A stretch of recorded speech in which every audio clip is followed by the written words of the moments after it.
Iran एक जंगी हिकमत अमली के तहत इस जंग को अमेरिका के लिए महंगा करने की कोशिश कर रहा है और उसके अभी तक के जो भी इक़दाम हैं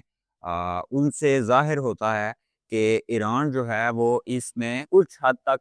कामयाब भी हुआ है। और उसके लिए जो है मैं आपके साथ कुछ डिस्कस करूँगा ईरान के जो ड्रोन्स और मिसाइल्स हैं जिन्होंने अमेरिका और इज़राइल की आँखें एक तरह से खोल दी हैं और वो हैरान हैं कि ये हमारे साथ हो क्या रहा है और किस तरह से जो ईरान है वो इसराइल में जो अहम मकामात हैं या फिर यूएई, सऊदीया या दीगर ममालिक में जो अहम अहदाफ हैं उनको अचीव कर रहा है। और दूसरी जो चीज़ मैं आपके सामने रखूँगा वो कुछ दिन पहले मैंने आपके साथ कहा था कि फ़िलहाल तक जो सिचुएशन चल रही है वो ईरान के हक़ में है और चूँकि एक तरह से ट्रंप मुश्किल में है, उसने ये जंग छेड़कर एक तरह से जो है वो अपने पाँव पर कुल्हाड़ी मारी है क्योंकि ईरान इस जंग के लिए काफ़ी टाइम से जो है वो तैयारी कर रहा था और उसको पता था कि ये हमला होना है और इसराइल ने ये चीज़ जो है वो करवानी है और अब वेस्टर्न पॉलिटिक्स है, उसमें जो कुछ अहम आवाज़ें हैं वो भी ट्रंप के खिलाफ और ईरान के हक़ में उठना शुरू हो गई हैं। उसके साथ-साथ कुछ दिन पहले अभी सॉरी कल ही मैंने आपके सामने रखा था अमेरिकन जो फ़ौज हैं उसके कोई सीनियर अहदेदार हैं उन्होंने जो है वो इस्तीफ़ा दिया है, वो भी मैंने आपके सामने रखा था। अच्छा तीसरी जो चीज़ मैं आपके साथ शेयर करने वाला हूँ वो इसराइल का मंसूबा है कि इसराइल क्यों इस जंग को जो है वो लंबा खींचना चाहता है और अगर ये जंग जो है वो लंबी होती है तो उसका इसराइल में उस चीज़ से जो है वो इसराइल किस तरह से फ़ायदा उठाना चाहता है। और जो अभी तक कोई उसकी स्ट्रैटेजी है मैंने पहले भी आपको बताया था कि इसमें ट्रंप के लिए जो है वो कोई भी इतना बड़ा उसके ये बेनिफिट नहीं है लेकिन जो यहूदी लॉबी है वो अपने जो उसका हदफ है उसको अचीव करने की पूरी कोशिश कर रही हैं और वो उसके काफ़ी करीब भी हैं। अब जो अभी ताज़ा तरीन डेवलपमेंट्स हैं उनमें सबसे पहले तो इसराइल ने हमला किया ईरान की ऑयल रिफाइनरी पर, जिसके बाद ईरान ने जो है वो कतर, यूएई और दीगर जो भी ऑयल रिफाइनरीज़ हैं या इस तरह का इंफ्रास्ट्रक्चर है गैस का और ऑयल का, वहाँ पर इन अरब मालिक में जो है वो हमला किया है जिससे काफ़ी ज़्यादा जो इस वक़्त दर्जा हरारत है वो बढ़ चुका है और अरब मालिक ने ख़ास करके सऊदी अरब के जो फ़ॉरेन मिनिस्टर हैं उन्होंने प्रेस कॉन्फ्रेंस की है और उसमें ईरान के खिलाफ जो है वो काफ़ी बातें की हैं। अब ये सारी जो सिचुएशन है ये मैं आपके साथ पहले भी जो है वो शेयर कर चुका हूँ कि ये चीज़ें हो सकती हैं और सऊदी अरब का जो है वो ईरान के हक़ में रहने का कोई जवाज़ नहीं बनता क्योंकि उसकी सारी जो इन्वेस्टमेंट है वो अमेरिका में है, उसके जो सारे एसेट्स हैं वो अमेरिका हैं और अमेरिका में हैं और अमेरिका के जो सारे एसेट्स हैं वो सऊदी अरब में हैं। बेशक उ उनको ईरान ने निशाना बना-बना के इस वक़्त जो है वो बिल्कुल ख़त्म कर दिया है और कुछ सिस्टम जो हैं अमेरिका के वो बिल्कुल फ़ारिग हो चुके हैं और कुछ की जो है वो मरम्मत में काफ़ी टाइम लग सकता है। ये अभी उसकी सिचुएशन है। लेकिन जो मेन चीज़ है, जो समझने वाली चीज़ है कि इस वक़्त सऊदी अरब का कोई भी जो है इंटरेस्ट ईरान में नहीं है कि ईरान इस जंग में क्या करता है, क्या नहीं करता, बल्कि उसका इंटरेस्ट जो है वो पैसा है, जो अपना फ़ायदा है वो उसकी तरफ देख रहा है। और मैंने कुछ दिन पहले भी आपसे कहा था कि अगर जो है वो हो सकता है सऊदी अरब भी इस जंग में कूद जाए, लेकिन उसका पहले ही बहुत ज़्यादा नुकसान हो चुका होगा। तो अभी भी उसका काफ़ी ज़्यादा नुकसान हो चुका है बहरे अबनाए हर्मुज़ के बंद होने की वजह से और दीगर जो ये अभी ईरान कर रहा है। अब मैं आपके सामने एक चीज़ रखना चाहता हूँ कि अगर आपको याद हो अभी जब ट्रंप इलेक्शन जीत कर प्रेज़िडेंट बना तो उसने इन खलीजी मालिक के दौरे किए जिनमें कतर, सऊदी अरब, यूएई। तो आपको याद होगा कि कतर ने या फिर सऊदी अरब ने, मुझे अभी सही से याद नहीं, कतर ने या फिर सऊदी अरब ने अपनी बच्चियाँ पेश की थी, ठीक है जी? और वो वीडियोज़ जो हैं वो आप सोशल मीडिया पर सर्च कर सकते हैं कि किस तरह से जो है वो इस ट्रंप के सामने जो है उन बच्चियों को नचवाया गया। कतर ने कितने पैसे जो है वो इन्वेस्ट किए उस टाइम तकरीबन जो है वो मतलब इतनी फ़िगर है कि हमारे 10 पाकिस्तान जो है वो उसमें आ जाते हैं, जो हमारा बजट है उस हिसाब से वहाँ उसमें आ जाते हैं। इसी तरह यूएई ने भी जो है वो काफ़ी ज़्यादा इन्वेस्टमेंट की। ठीक है जी? और अब जब ईरान जो है, ईरान पर इसराइल के कहने पर हो या जिस जिस भी तरह से हो मुमकिन हुआ अमेरिका ने जो है वो हमला किया और ईरान जो है वो उसके खिलाफ खड़ा हो गया डट कर अकेले। तो ये लोग जिनकी बेसिस जो अमेरिका इस्तेमाल कर रहा है ईरान पर हमला करने के लिए वो जो है ये नहीं करते या ये नहीं कहते कि हम अपनी बेसिस से जो है वो हमले को रोकेंगे या फिर हम अमेरिका को इन बेसिस से मज़ीद ऑपरेट करने की जो है वो इजाज़त नहीं देंगे या उनको या उनके मुँह से कोई ऐसे लफ्ज़ नहीं निकलते जिनसे जो है वो कोई फ़हम की बात या अक्ल की बात सामने आए कि एक बंदा जिसके घर पर आपके घर से या आपके सहन से हमला हो रहा है, तो वो अपना निशाना किधर जो है वो बाँधेगा, ठीक है? अब आपके सहन से अगर हमला हो रहा है तो ज़ाहिर-सी बात है वो आपके सहन पर ही जो है वो जो भी उसके हाथ में आएगा, चाहे पत्थर आए, चाहे सोटी आए, जो भी आए वो आपके सहन की तरफ ही बढ़ेगा और वहीं पर जो है वो हमला आवर होगा। तो बजाय आप इन बेसिस को या इन बेसिस पर होने वाले ईरान के खिलाफ ऑपरेशंस को रोकने के बजाय आप ईरान को क्रिटिसाइज़ कर रहे हैं, तो ईरान जो है वो मुझे नहीं लगता कि आपकी इन धमकियों पे आएगा। ठीक है जी? और ये जो ओवरऑल इनकी सूरत-ए-हाल है वो आपके सामने है। अब आ जाएँ जी सबसे पहली जो चीज़ मैं आपके सामने रखना चाहता था, ईरान एक जंगी हिकमत अमली के तहत अमेरिका को ज़्यादा पैसे लगाने या फिर उसका ज़्यादा खर्चा करवाने पर जो है वो मजबूर कर रहा है और उसका निशाना जो है ना सिर्फ़ अमेरिका की मैशत है बल्कि उसकी आलमी मैशत पर भी जो उसने रीसेंट अटैक किए हैं जिस तरह ऑयल का इंफ्रास्ट्रक्चर सऊदी अरब में और दीगर चीज़ें वो निशाना बना रहा है। तो उसका एक मकसद ये भी है कि ये जो ओवरऑल ऑयल है और गैस है इसकी प्राइसेस को जो है वो इनमें इज़ाफ़ा किया जाए जिसका प्रेशर जो है वो पॉलिटिकल प्रेशर अमेरिका पर और बाकी तमाम मुल्कों पर भी डेवलप हो क्योंकि ये जो चीज़ें अभी हमें नज़र आ रही हैं ऑयल की प्राइस जो है वो $110 पर और मज़ीद इसमें इज़ाफ़े की भी तवक्को है। तो ये सारी चीज़ें जो हैं वो ना सिर्फ़ अमेरिका के लिए जो है वो नुकसानदेह साबित होंगी बल्कि आने वाले टाइम में ये फैलती हुई पूरी दुनिया में एक तरह से जो है वो रिसेशन के साइंस जो है वो शो होना शुरू हो जाएँगे और अभी जो है वो ये चीज़ें उस तरह से इन पर कोई बात नहीं कर रहा लेकिन आने वाले वक़्त में जो है ये चीज़ें बहुत ज़्यादा खतरे का बायस होंगी आलमी मईशत के लिए जिसका नुकसान जो है वो पूरी दुनिया के तमाम मालों को बर्दाश्त करना पड़ेगा क्योंकि इस वक़्त जो है वो पूरा जो सिस्टम है वो डॉलर पर मुनहसर है। तो कोई भी इम्पैक्ट जो कोई भी चीज़ जो इम्पैक्ट करती है अमेरिका में तो उसका ओवरऑल इम्पैक्ट जो है वो पूरी दुनिया पर आता है। उसके अलावा अगर बात की जाए अमेरिका जो पैसा खर्च कर रहा है इस वार पर यूँ हिसाब लगा लें कि एक मिसाइल जो ईरान इस्तेमाल कर रहा है इसराइल के खिलाफ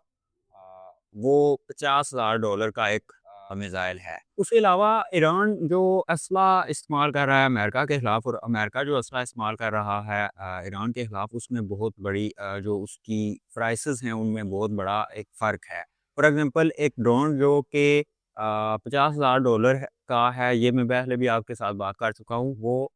उसको गिराने के लिए जो है दूसरी तरफ से अमेरिका का जो एंटी बैलिस्टिक मिसाइल सिस्टम है या फिर वो सिस्टम जो कि जो आने वाले खतरात हैं या फिर मिसाइल हैं या ड्रोन्स हैं, उनको गिराने के लिए इस्तेमाल होता है या डिफेंस सिस्टम आप उसको कह सकते हैं। उसमें जो लगा हुआ मिसाइल है जो कि मिसाइल को उसकी हदूद में एंटर होने से या किसी जगह पर मार करने से रोकता है। वो 50,000 के एक मिसाइल को रोकने के लिए तकरीबन $50 लाख का एक मिसाइल जो है वो उनको इस्तेमाल करना पड़ता है और एक बाज़ औक़ात सिर्फ़ एक मिसाइल जो कि $50,000 का है उसको गिराने के लिए कम अज़ कम 3, 4, 5 या 6 मिसाइल तक भी इस्तेमाल हो जाते हैं। और अभी जो रीसेंट अपडेट्स हैं इस हवाले से वो ये है कि अभी अमेरिका जो है वो अपना जो डिफेंस सिस्टम है उसको ईरान की जो कैपेबिलिटी है या जो सलाहियत है जहाँ तक वो निशाना कर सकता है उस एरिये से जो है वो अमेरिका बाहर लेके जा रहा है क्योंकि उनका जो अखराजात हैं वो काफ़ी बढ़ चुके हैं जिसकी बाज़गाह जो है वो अमेरिका में शुरू हो गई है और अमेरिका में इस वक्त जो बड़े सहाफ़ी हैं जिनमें टकर कार्लसन हैं उस पर भी केसेस बनना शुरू हो गए हैं और उनको भी एक सिर्फ इसलिए जो है वो उनके खिलाफ एक दरख्वास्त दी जा चुकी है कि उन्होंने ईरान के जो वज़ीर ख़ारजा हैं या फिर जो ईरान का कोई भी बंदा है उसके साथ उन्होंने कॉन्टैक्ट किया है। ठीक है जी? तो अभी जो सिचुएशन है वो इस तरह से अमेरिका के लिए काफ़ी ईरान ना सिर्फ मुश्किल बना रहा है बल्कि काफ़ी उनको डेस्परेट कर रहा है और ट्रंप जो है वो काफ़ी इस वक़्त डेस्परेशन का शिकार होता जा रहा है। दूसरी जो चीज़ न्यूक्लियर के ऑप्शन पर और है, तो ये चीज़ मैं आपके साथ पहले भी डिस्कस कर चुका हूँ कि अब चूँकि जो हदफ़ है, सबसे पहली बात तो ये है कि जो उनका मेन हदफ़ था ट्रंप का वो उसको अचीव होता हुआ नज़र नहीं आ रहा। लेकिन वो बार-बार अपने हदफ़ जो है वो अहदाफ़ को जो है वो तब्दील भी करता हुआ आ रहा है। ठीक है जी, कभी उसका हदफ़ कुछ होता है, कभी कुछ होता है और कुछ लोगों का कहना ये है कि हो सकता है कि एक दिन हम सुबह उठें और ट्रंप ने फ़तह का ऐलान कर दिया और वो कहे कि हमारा जो भी हदफ़ था वो हमने रात को अचीव कर लिया, इसलिए मैं अब फ़तह का ऐलान करता हूँ और ये हमारी फ़तह है। लेकिन ऐसा नहीं है। ठीक है जी? ऐसा नहीं है क्योंकि जो ट्रंप है या फिर अमेरिका है, चूँकि पहली तो बात ये है कि उनको इस जंग में कूदना ही नहीं चाहिए था। अब अगर वो कूदते हैं तो उनके जो मेन चीज़ें हैं, फॉर एग्ज़ाम्पल जिस तरह से वो कह रहे हैं कि जी यूरेनियम को एनरिच कर रहा है ईरान, या 60% से ज़्यादा यूरेनियम को वो एनरिच कर रहा है, तो ये बिल्कुल हकीकत है। इस वक़्त भी अगर ईरान चाहे तो वो एटमी सलाहियत जो है वो हासिल कर सकता है। ठीक है? और उन्होंने 60% यूरेनियम जो है वो एनरिच किया हुआ है। लेकिन फिर भी उस चीज़ से अमेरिका को कोई भी जो है वो खतरा नहीं था। ठीक है? और ये चीज़ें जो हैं वो अमेरिका के अंदर बैठे हुए लोग और यहाँ तक कि उसकी जो आर्मी के लोग हैं या फिर उसके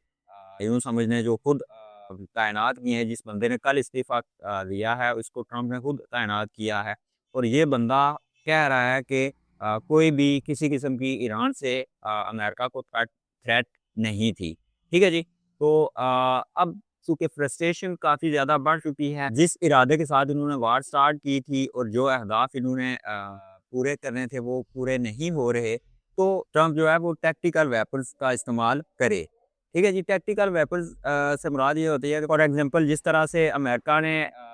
जापान में नागासाकी या हिरोशिमा में जो इस्तेमाल किया था एटमी बॉम्ब, उसमें हुआ ये था कि वो तकरीबन सारी जगह जो है वो तबाह हो गई थी और बहुत से लोग जो है वो वहाँ पर मारे गए थे और कुछ टाइम के लिए वहाँ पर जो घास थी वो भी उगना बंद हो गई थी। लेकिन यहाँ पर चीज़ जो है वो थोड़ी-सी मुख्तलिफ है। ये जो टैक्टिकल वेपन्स होते हैं ये यूँ समझ लें कि थोड़े से एरिया को जो है वो निशाना बनाते हैं और उसी एरिया के अंदर जो है वो जो सूरत-ए-हाल है उसको कंट्रोल कर लिया जाता है, वो कंट्रोल हो जाती है या उससे बड़े पैमाने पर नुकसान नहीं होता। ठीक है जी? और अगर ये फॉर एग्ज़ाम्पल इस तरफ ये जाते हैं ट्रंप या नेतन्याहू, फिलहाल के लिए जो है वो ये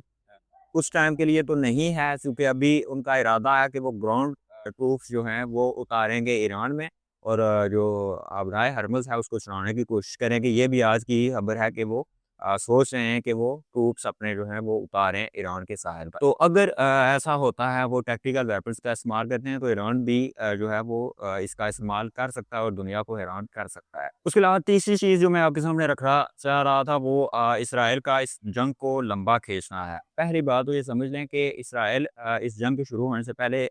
ईरान को शामिल करके तकरीबन 7 इंटरनेशनल ममालिक पर हमले कर चुका था। फ़लस्तीन में जो है वो उसकी लगातार बच्चे शहीद कर रहा था और बड़े लोगों को निशाना बना रहा था। उसके अलावा घरों को निशाना बना रहा था और लगातार जो है वो उसने अपनी जो उसके अंदर का हिटलर था उसको जगाए रखा और जो कि अभी तक जाग नहीं रहा है और इंटरनेशनल क्रिमिनल कोर्ट ने उसे वार क्रिमिनल डिक्लेयर किया हुआ है और अभी भी पूरी दुनिया की तनकीद जो है वो उस पर लगातार हो रही है। ऐसे में जो है वो ट्रंप को ईरान के खिलाफ जंग में शामिल करना ये उसकी एक तरह से एक हिकमत अमली है। अगर आप देखें तो इस वक़्त जो तमाम तर फ़ोकस है वो ट्रंप पर हो गया है, चला गया है और तमाम केमरों का रुख जो है वो ट्रंप की तरफ है और हम भी पिछले कुछ दिनों से जो है मुसलसल ट्रंप को ही डिस्कस कर रहे हैं और उसकी वजह यही है क्योंकि इस वक़्त जो पावर है वो ट्रंप के हाथ में है। ठीक है जी? हो सकता है कि जिस तरह हम यहाँ पाकिस्तान में कहते हैं कि जो हमारा प्राइम मिनिस्टर होता है वो एक तरह से डमी होता है और जो हुकूमत है वो एस्टेब्लिशमेंट ही चला रही होती है, तो ये वही सिचुएशन जो है वो अमेरिका में इस वक़्त लोग भी बातें कर रहे हैं, वहाँ पर जो आम लोग हैं वो भी इस चीज़ को डिस्कस कर रहे हैं। बहरहाल जो चीज़ मैं आपके साथ शेयर करना चाह रहा था वो ये है कि इसराइल का इस जंग को लंबा खींचना इसलिए ज़रूरी है क्योंकि अगर आप देखें तो इसराइल ने जो बर्बरियत शुरू की है, उसका जो ग्रेटर इसराइल का प्लान है, जब तक वो मुकम्मल नहीं होता तब तक अगर जो है उससे पहले अगर जंग रुक जाती है तो एक तरह से उसका जो प्लान है वो बीच राह में रह जाएगा। इस वजह से जो है वो उसको मज़ीद टाइम लगेगा और मज़ीद इस तरह की जो चीज़ें हैं वो उसको करनी पड़ेंगी और ये वो बिल्कुल भी नहीं चाहता। ठीक है जी? और अगर अमेरिका जो है वो इस जंग को मज़ीद लंबा करता है, तो ये उसके फ़ायदे के लिए है क्योंकि अगर आप अब भी देखें तो फ़लस्तीन और गज़ा के बाद अब उसने लेबनान में हमले करना शुरू कर दिए हैं। वहाँ पर बाकायदा जो है वो घरों को निशाना बनाया जा रहा है, लोगों को निशाना बनाया जा रहा है। वहाँ की हुकूमत से जो है वो इसराइल ने कहा है कि अगर आप हिज़्बुल्लाह को मैनेज नहीं कर सकते, तो हमें जो है वो फिर मैनेज करना पड़ेगा। तो इसका एक जो वाज़ह मकसद है वो वही है, जो मैं आपके साथ पहले भी कहीं वीडियोज़ में शेयर कर चुका हूँ कि इज़राइल जो है वो ग्रेटर इसराइल के प्लान के मुताबिक जो है वो अमल कर रहा है और वो उसमें कामयाब होता हुआ नज़र आ रहा है। ठीक है जी? और अरब मालिक ये जो खलीजी मालिक हैं जो इन्वेस्टमेंट्स कर रहे हैं और अपनी बच्चियाँ पेश कर रहे हैं ये इसमें जो है वो बहुत ही आसानी के साथ इस ग्रेटर इसराइल का जो प्लान है उसका शिकार होंगे क्योंकि अगर आप देखें तो ईरान जिस तरह से तबाही कर रहा है और जो खंडरात वो वहाँ पर बना रहा है, तो आने वाले टाइम में अगर उनका ऑयल नहीं बिकेगा, उनके यहाँ जो टूरिज़्म है वो नहीं होगा, तो सऊदी अरब की इकॉनमी भी बगदाद जैसी होगी और इस वक़्त अगर आप देखें तो बगदाद का जो मुल्क है या फिर इराक है या फिर सीरिया है, इनको कोई भी डिस्कस नहीं कर रहा और इंटरनेशनल पॉलिटिक्स में इनका कोई भी किरदार नहीं है। तो यही वो चीज़ है जो इसराइल चाहता है कि कोई भी इनपुट जो है वो इन ममालिक की किसी भी इंटरनेशनल मामले में जो है वो ना रहे और इनको जो है वो साफ़ करना आसान हो। तो ये थी आज की वीडियो। अगर आपको अच्छी लगी हो तो चैनल को आपने लाज़मी सब्सक्राइब करना है। मुझे याद रखना है दुआओं में और नेक्स्ट वीडियो में मुलाकात होती है। अल्लाह हाफ़िज़।